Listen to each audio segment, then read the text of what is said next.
जो ये कह रहे थे कि वहीं की नौकरी ले लो, इनसे पूछे वहीं मतलब कहां? निजाम मुस्तफा वाले देश में या काफिरों के देश में? ये तो पूछिए कहां चाहिए? सीरिया में, इराक में, लीबिया में, इजिप्ट में, कहां पे चाहिए? या इंग्लैंड में, अमेरिका में चाहिए, या यूरोप में चाहिए, जिसको नेस्तनाबूद करने की कसमें खाते हैं? जनाब, इसलिए मैं कहना चाह रहा हूं, ईमानदारी की बात तो यह है कि हिंदुस्तान की बात न हमारी न किसी और की। दुनिया के एक बहुत बड़े जर्नलिस्ट हैं मार्क टेली, जो बीबीसी के संवाददाता रहे, 26 साल भारत में रहे। उन्होंने अभी 2019 में लिखा है, बहुत पुरानी बात नहीं है, उन्होंने लिखा Muslims in India are the luckiest. उन्होंने कहा भारत के मुस्लिम सर्वाधिक भाग्यशाली हैं। क्यों? उन्होंने उसका उदाहरण दिया कि मैं 26 साल निजामुद्दीन एरिया में रहा और एक तरफ हजरत निजामुद्दीन औलिया की दरगाह थी और सामने तबलीगी जमात का ऑफिस। उन्होंने कहा दुनिया में कोई दूसरा मुस्लिम देश होता तो 26 साल एक साथ नहीं रह सकते थे, किसी एक ने दूसरे को खत्म कर ही दिया होता। पर भारत के मुसलमान इसलिए भाग्यशाली हैं कि वो अपने मजहब में जैसे चाहे वह इबादत कर सकते हैं। इसलिए मैं कहना चाहता हूं, दुनिया का दूसरा सबसे बड़ा मुस्लिम आबादी का देश है भारत, पर यह इकलौता देश है जहां मस्जिदों में धमाके नहीं होते। अन्यथा ये बताइए, जहां 100% मुस्लिम मेजॉरिटी है वहां पे क्यों हमें काबुल में धमाके? मेरा काउंटर सवाल है, मैं आपको इसलिए मेरा काउंटर सवाल है कि अब्दुल बारी सिद्दीकी जैसे वरिष्ठ नेता को, जो फॉर्मर मंत्री है, इस समय आरजेडी की सरकार है, शासन है बिहार के अंदर, उसको यह वक्तव्य देना पड़ रहा है। मजबूरी क्या हो? मैं क्यों देना पड़ रहा है? देखिए, आजादी के बाद एक बहुत बड़ा षड्यंत्र हुआ कि मुसलमानों के मन में खौफ पैदा करो और उस खौफ के बेस के ऊपर वोट प्राप्त करो। अन्यथा आजादी के समय पढ़ाई लिखाई, डेवलपमेंट में, पॉलिटिकल रिप्रेजेंटेशन में मुस्लिम अन्य जगहों से बहुत आगे थे और 70-75 साल में पीछे होते चले गए, क्योंकि इन सारे तथाकथित सेकुलर दलों का एजेंडा है मुसलमानों में डर पैदा करके उनका वोट प्राप्त करो। हमारा विचार है कि उनमें विश्वास पैदा करके। बड़ी इंपॉर्टेंट बात है। इसीलिए मैं एक लाइन भी कहना चाहता हूं, इसीलिए हम डॉक्टर कलाम के साथ खड़े होते हैं, इसीलिए हम बिस्मिल्लाह खां के साथ खड़े होते हैं, इसीलिए हम जितने पढ़े लिखे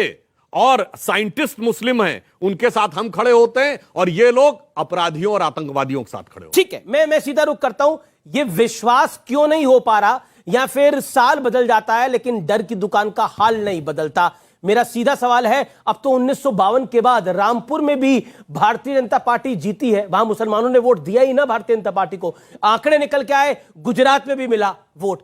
तो डर की दुकान वालों को समझ क्यों नहीं आ रहा है कि देश बदल रहा है? अब मैं देखिए अपने काबिल दोस्त डॉक्टर सुधांशु जी के भाव का बड़ा सम्मान करता हूं और इन्हीं को समर्पित एक बात देश के युवाओं को, कि अब के जो फैसला होगा वो यहीं पर होगा, अब के जो फैसला होगा वो यहीं पर होगा। हमसे अब दूसरी हिजरत नहीं होने वाली, यानी माइग्रेशन, हमसे अब दूसरी हिजरत नहीं होने वाली। न हम सफर से न किसी हम नशी से निकलेगा, न हम सफर से न किसी हम नशी से निकलेगा, हमारे पांव का कांटा है हम ही से निकलेगा, हम ही से निकलेगा। तो थोड़ी हार्डशिप है, माना है, लेकिन ये जो देश है यही हमारा देश, यही हमारी असली हकीकत है। और कौन छोड़ के जा रहा है? एक राजनीतिक बयान को अगर आप धर्म के आईने से देख लेंगे, राष्ट्रीय जनता दल का कोई दूसरा नेता, मान लीजिए कोई पंडित जी अगर देते, कोई ब्राह्मण देता ऐसा बयान, कोई विपक्ष का नेता, तो धर्म नहीं आता। तो एक धर्म को, अब देखिए मुझे स्पेसिफाई करा कि अब ये हम लोगों के लिए रहने लायक नहीं बचा है। हम लोग में विपक्ष भी आ सकता है। बहुत सारे विपक्ष के नेताओं को धमकियां दी गई, उनके बाल बच्चों को, मुझे भी धमकी दी जाती है सोशल मीडिया पे कि ये कर देंगे फैमिली परिवार पे। अब मेरा ये मानना है कि देखिए, बयान तो यहां से कंगना रनौत ने दी कि भाई 1947 में आजाद नहीं हुआ, 2014 में हुआ, यानी 70 सालों से, यानी जो लोग थे प्रधानमंत्री वो गुलामी कर रहे थे। यानी अटल बिहारी वाजपेयी भी जो मंत्री, जो प्रधानमंत्री थे। अब आप इस तरह का बयानबाजी देते हैं, लेकिन एक चिंता जो मैं दूसरी बात इस पे रख रहा हूं कि चिंता एक है, जिस तरीके से बेरोजगारी दर बढ़ी है, और स्टैनली ग्लोबल की एक रिपोर्ट है, इसको पढ़िएगा। अब्दुल बारी सिद्दीकी को बेरोजगारी का डर सता रहा था और तभी उन्होंने बच्चों को विदेश भेज दिया। मैंने कहा कमाल क्या लॉजिक दे रहे हैं आप भी जनाब। इस दिशा पे एक थोड़ा युवाओं को सोचने का मौका दीजिए। युवा है, मैं 30 सेकंड में अपनी बात खत्म। अरे युवा सोच रहे हैं कि भारत सरकार ने खुद लोकसभा में यह कहा कि पिछले 7 सालों में 8.5 लाख भारतीयों ने भारत की नागरिकता त्याग दी, सिटीजनशिप त्याग दी, और पिछले 3 सालों में यहां से लगभग 5 लाख, सिर्फ 2021 में 1.5 लाख। और स्टैनली ग्लोबल की रिपोर्ट कहती है कि 8,000 करोड़पति अरबपति भारतीयों ने नागरिकता। अब ये अरबपति करोड़पति जो 8,000 है, कौन है, इनका भी देखा जाए। कि यहाँ पे कमाए खाए सब कुछ अरबपति बने और देश को छोड़ के चले।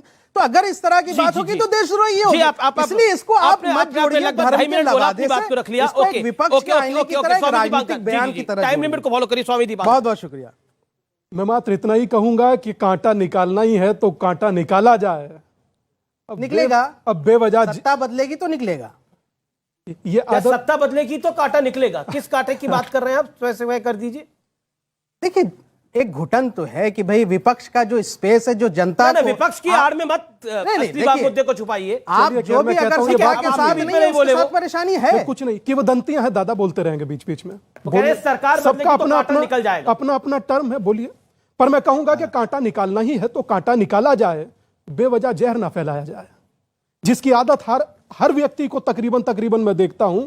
मुझे लगता है ये विचार कि भारत में अब खतरा है, ये विचार भारत के लिए खतरा है। बहुत बढ़िया, आप समझ रहे हैं, भारत में अब आपको खतरा है, ये विचार भारत के लिए खतरा है। और अमीश भाई, क्यों मुझे इस भिक्षा यात्रा को करने की आवश्यकता पड़ी? जो जातियों में खंडित सनातन है।